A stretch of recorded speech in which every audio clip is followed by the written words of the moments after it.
Ils étaient trois femmes, trois destinées, trois voix qui allaient changer l'histoire de la musique algérienne.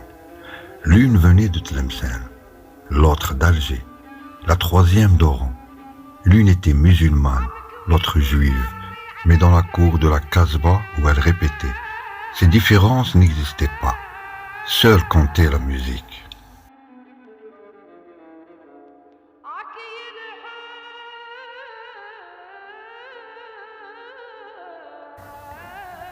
C'est elle qui eut l'idée. Elle s'appelait Meriem Fekkai. Elle était née à Alger en 1889 dans une famille de Biskra. Elle avait commencé tard sa carrière, mais son talent était si grand que le succès était venu immédiatement. Dès 1928, elle animait les plus grandes fêtes familiales d'Alger. Elle connaissait tout le monde. Elle était respectée de tous. Les portes s'ouvraient devant elle. Mais Meriem Fekkai voulait plus. Elle voulait rassembler. Elle voulait que les femmes artistes cessent d'être des isolées, des exceptions, pour devenir une force collective. Alors, en 1935, elle prit une décision audacieuse. Elle décida de former un orchestre exclusivement féminin et d'y inviter les plus grandes voix de son temps.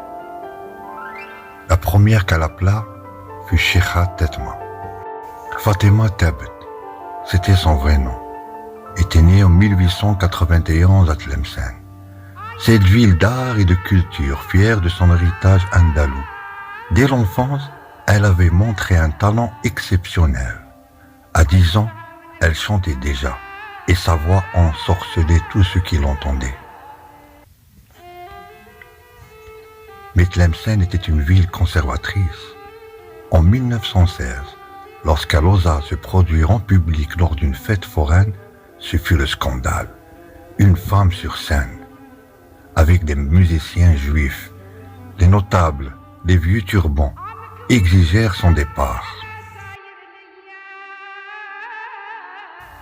Cheikha Tetma dut s'exiler. Dès 1919 à 1925, elle vécut à Fès. 5 années loin de sa terre, et l'exil ne l'avait pas brisée. Au contraire, il l'avait enrichie.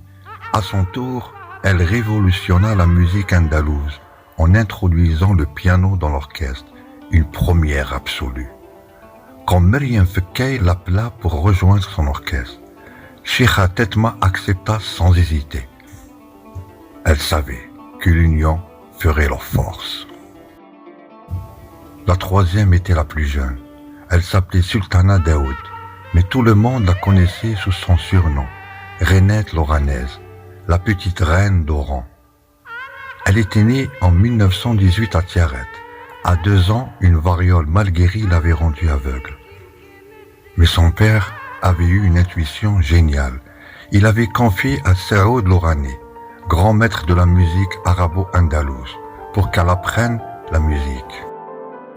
Rainette apprit tout, la derbouka, le mondol, le oud, le violon. À 17 ans, elle jouait déjà comme une virtuose. Quand Meriem Fekkai lui a proposé de rejoindre l'orchestre, Rainette accepta avec joie.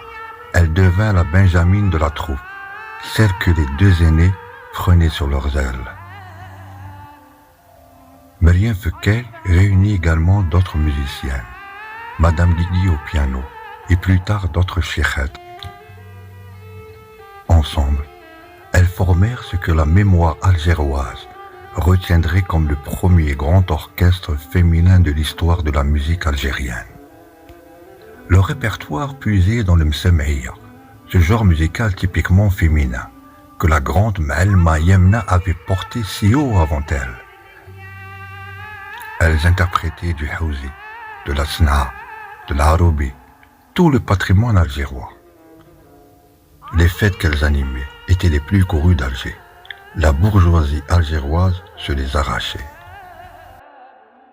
Pendant toutes ces années, Meriem Fekkai jouait le rôle de l'aînée, de la rassembleuse, de celle qui commandait les soirées et ouvrait les portes.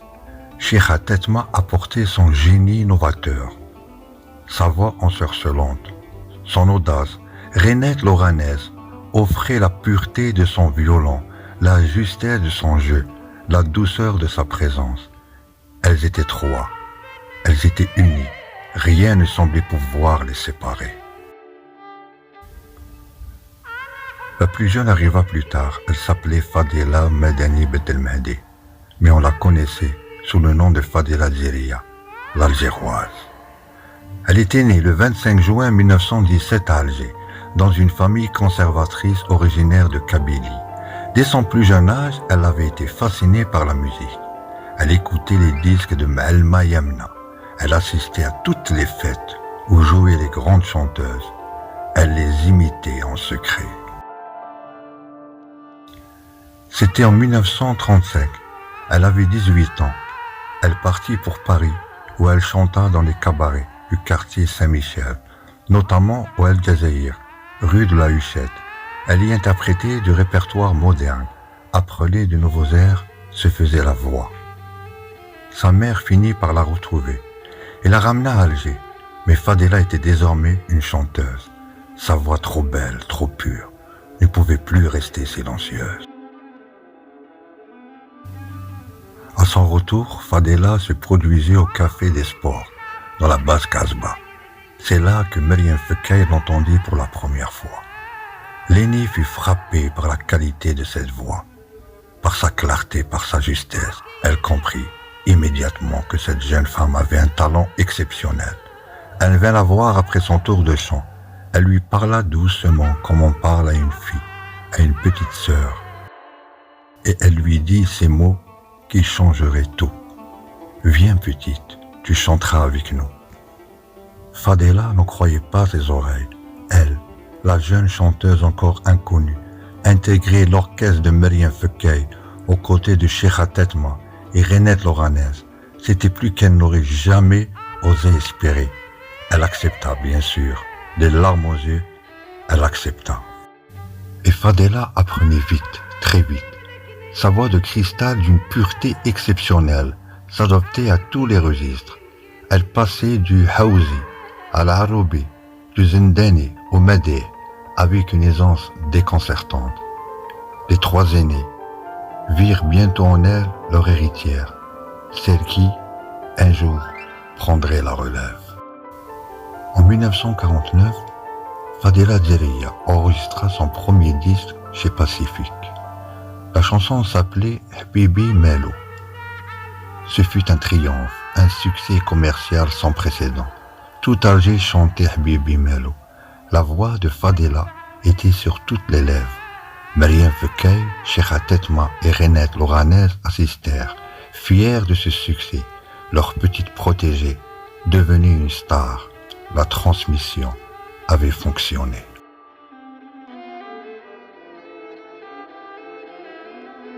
« 1961. Meriem Fekkaï s'éteignait à Alger. Elle n'avait pas vu l'indépendance, mais elle avait accompli son œuvre. Elle avait formé une génération. En 1962, à quelques mois de la liberté, Cheikha Tetma mourut à Tlemcen.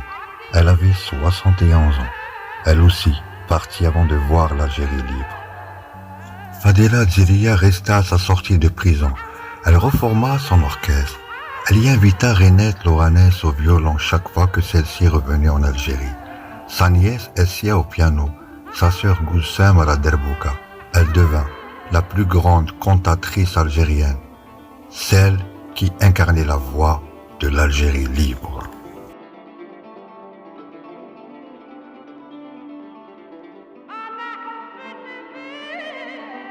Quatre femmes, quatre destins, une seule âme, l'âme de l'Algérie qui chante.